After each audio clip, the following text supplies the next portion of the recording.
I'm your science teacher. We are learning chapter 13, magnetic effect of electric current. Now, let me brief you a little what is there in your syllabus and what is not. As what we see here at the top, you can see magnetic effect due to current carrying conductor is not there. That is solenoid what we learn, but still that was important topic, so I taught you. Similarly, another two important topics of this chapter are motor and generator, but still that is not in your syllabus. I will brief you because motor is a really good application of how they are going to use electromagnetic induction concept here. Okay. So basically last time what we have learned was this thing. What? Fleming left hand rule. What does the first finger gives you? The first finger gives you the direction of magnetic field. The middle finger gives you the direction of current, and and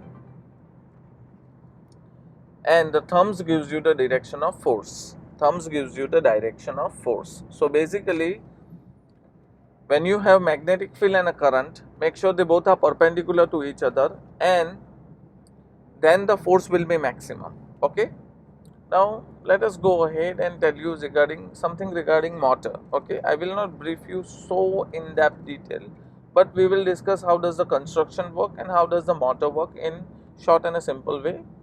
Just for your understanding, this is not for the examination point of view.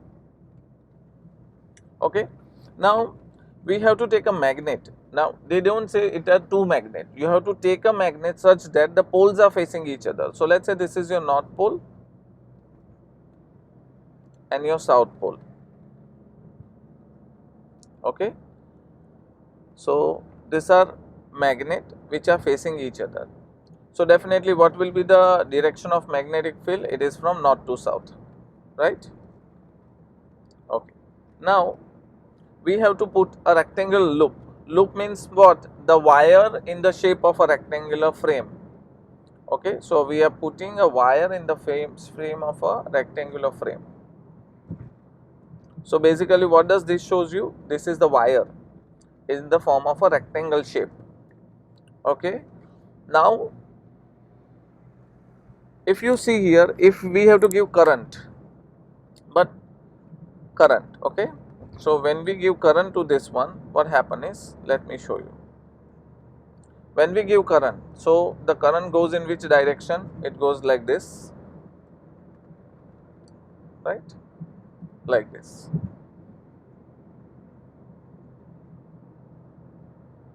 Now you know what is the direction of magnetic field? The direction of magnetic field is in this direction.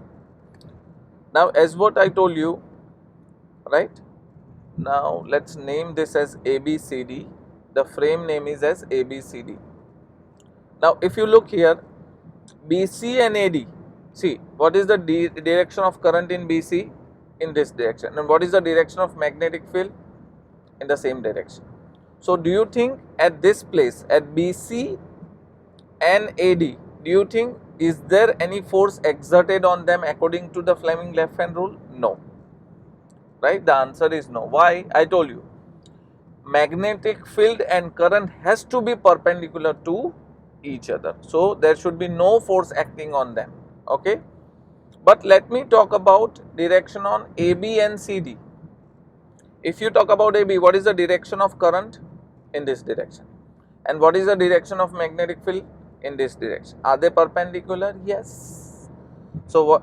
So there will be force exerted on AB and CD according to Fleming left hand rule. Now take your left hand, right?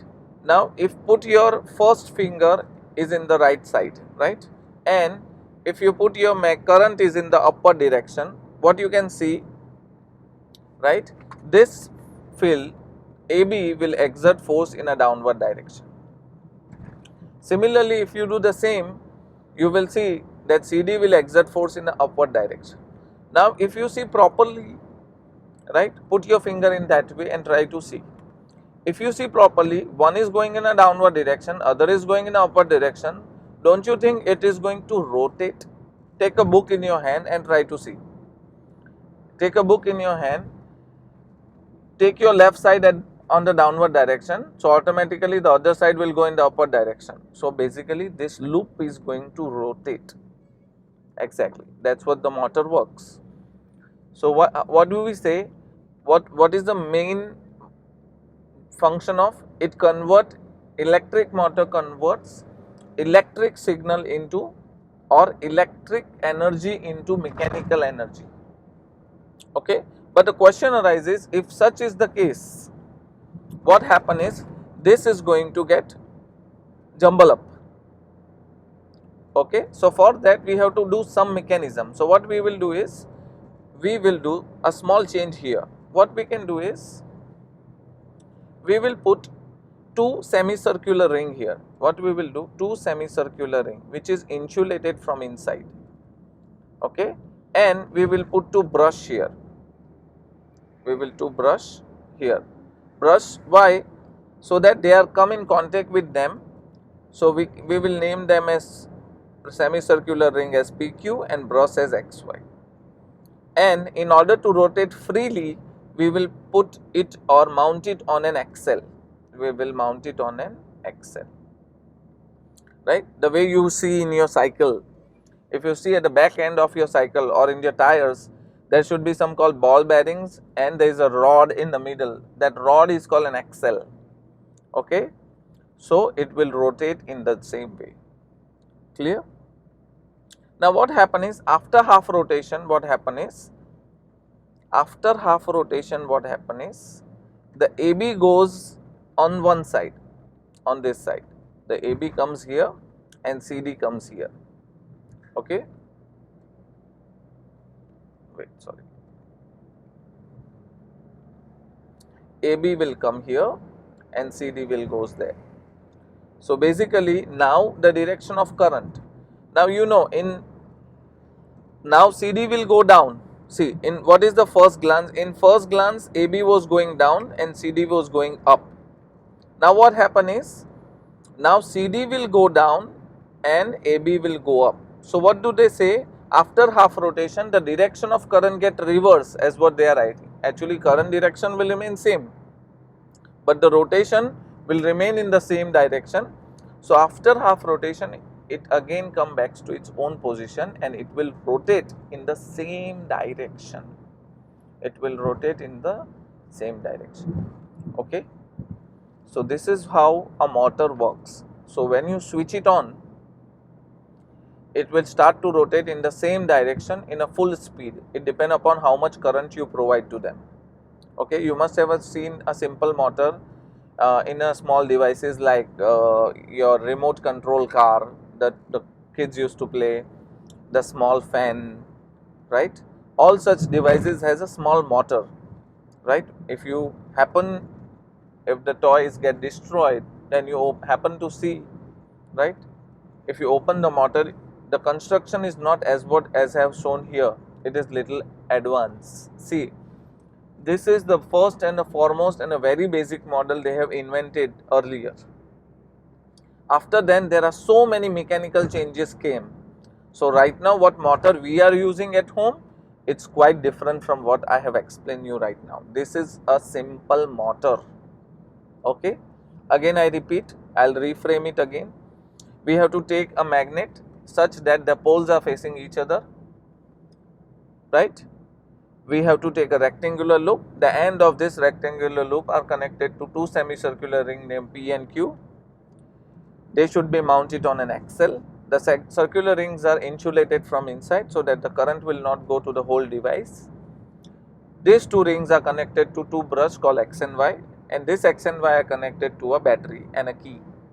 Right? When you switch it on, it will start rotate. After half rotation, the direction of current get reversed and it continues to rotate in the same direction. Okay, let me show you now a textbook quickly. See, electric motor is a rotating device that converts electrical into mechanical energy. The coil, we have to put it in a way they are perpendicular to each other, right? After half rotation, the current get reversed, right? And finally, we can say this thing. Now, how will you increase the speed? So, for that you have to use an so in real motor, we use electromagnet. That's why I showed you solenoid. That is an electromagnet. Second thing, if you increase the number of turns, the magnetic field increases. The rotation also increases. And the last, soft iron core. If you put in the middle, if you put a soft iron core, again the magnetic field increase, hence the rotation will also increases. Fine. So I hope you understood what I have explained you today regarding electric motor. Again I repeat, this is not in your syllabus of the final board examination, but still I want you to read it once for your knowledge. That's it. Thank you so much for today.